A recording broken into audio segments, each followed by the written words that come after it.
Good evening, History 5319. It's TBrown. I am out of town in Virginia, and I'm trying a little experiment here to do my class presentation for the week, hanging out in my brother-in-law's house in Virginia while our car's getting fixed. So I'm going to try to do this presentation. Hopefully it will work. I had two articles for tonight's class. The first one, well, actually, I'll try to frame them both in the big picture, which I think we're talking about tonight is was there a big crisis in government during the Mid-Tudor polity, specifically during Edward and Mary? Did the government break down? And also the two articles I have also look at some of the bigger pictures of, was there a big Tudor revolution in government, and speak to some of the changes that Cromwell made and if they really improved things or not. So the first article is about the Duke of Northumberland. It's by Hoke, and Hoke, clearly from the title, is going to rehabilitate Northumberland.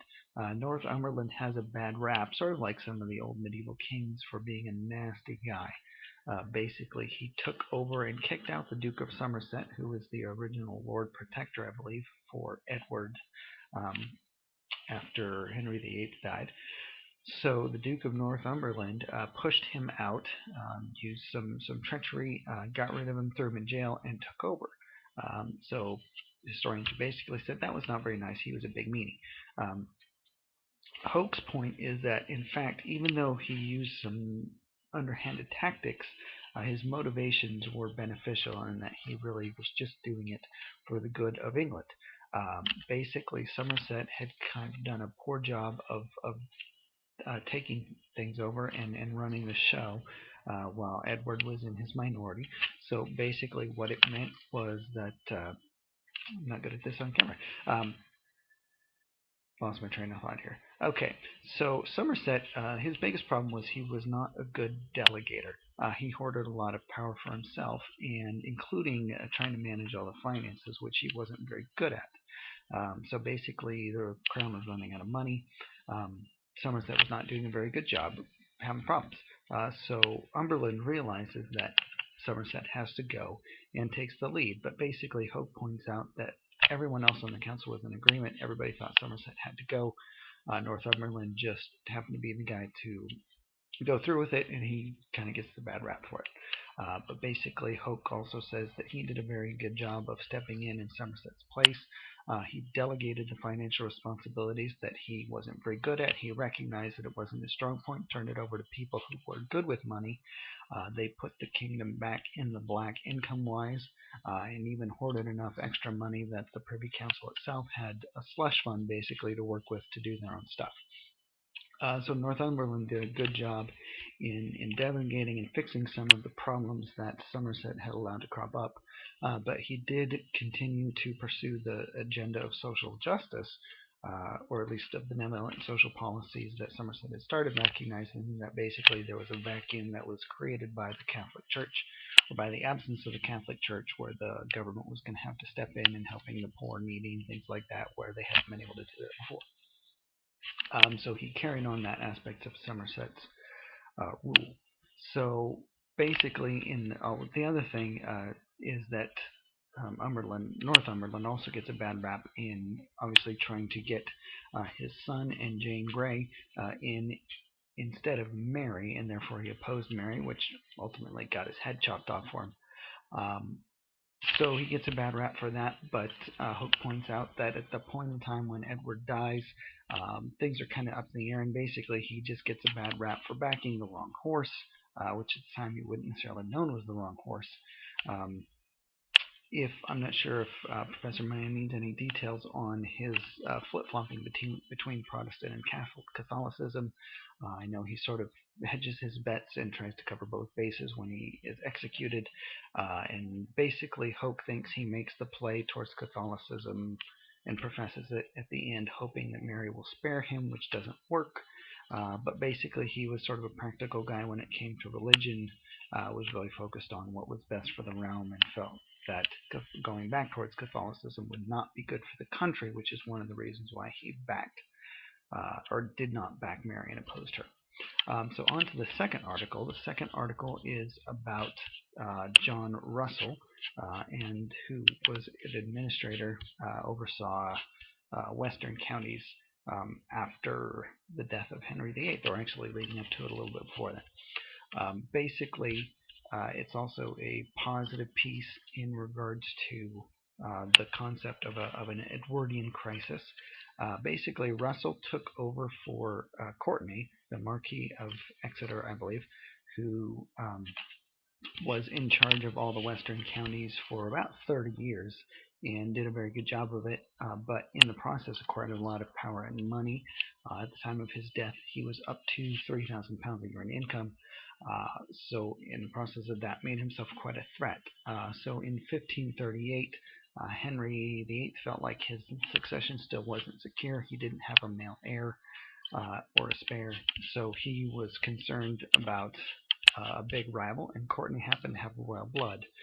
So the author feels that that was the main reason that Henry VIII went after Courtenay, is that he had acquired too much power and was a threat basically to bump out Henry and take over as the king. So Henry VIII, in his place, instead of putting in a new noble who would grow to be another rival, he decided to turn it over to John Russell, who was a member of the gentry in his court. So this does sort of speak to some of the previous articles. There was one in particular that asked or addressed the Henrician court as a means to advance for the gentry, and John Russell is an example of one of those members of the gentry who did use service in the court to jump into a peerage and acquire quite a bit of influence. So basically, he takes over in 1539 and is in charge of these western counties. He did have a lot of other responsibilities. He, at one point, was the Privy Seal, also was the Lord High Admiral, which, again, for somebody who started out as a gentry and did not have a peerage, he ends up being the first Earl of Bedford, but again, first Earl of Bedford down the road. So he had a lot of other responsibilities and was not able to devote a lot of time to the Council of the West, which is a council that was created basically to sort of serve as a sub-council and be able to govern over the western counties more locally, with a council that would function just the way the Privy Council did for the realm as a whole, which again was based on what the other said, another idea of Cromwell's in his changing the way they did government and using councils to keep things running.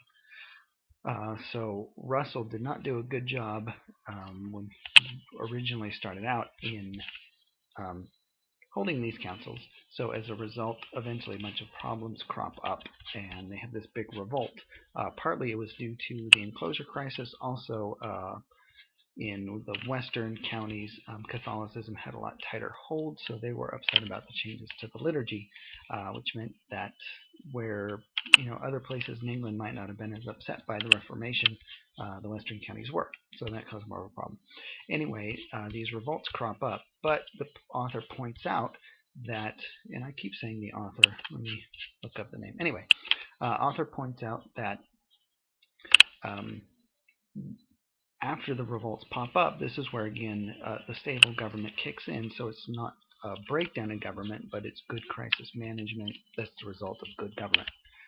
So basically, Russell is able to, because along the way, even though he hasn't shown up a lot, he's still built good relationships with some of the people who are leaders in that area. So he's able to draw support specifically from the city of Exeter, and is able to put down the rebellion, and also, more importantly, after the rebellion, make some positive changes. He recognizes that the rebellion is due to some legitimate injustices, and after the rebellion is much more present in being proactive in hearing out matters of justice, making sure that things are run fairly in the counties that he's in charge of. He also makes sure that the Council of the West meets much more frequently, so that overall it really improves things. So basically, the author says, yeah, there's a crisis, but it's not a breakdown in government, because the government does a good job of addressing the crisis and moving forward, making positive adjustments because of it in order to prevent the problem from happening again. So basically, the two articles, as far as the big picture goes, do say that There was not a breakdown in government during at least the reign of Edward, and also again speaks to the quality of the processes and the functions of the council that Cromwell was able to set up, and basically sort of continuing the argument that after the death of Henry VIII, his government was able to keep functioning and keep things from falling apart during the dealing with a minority king who was not an adult yet, and then again under Mary as a contested female heir. So the big picture, both authors say no breakdown in government, and again, yes, there was a change for the positive in the big picture as far as Cromwellian government goes. Hopefully that Professor Mann can shed some additional light on that, and I will see you guys next week. Thanks. Bye.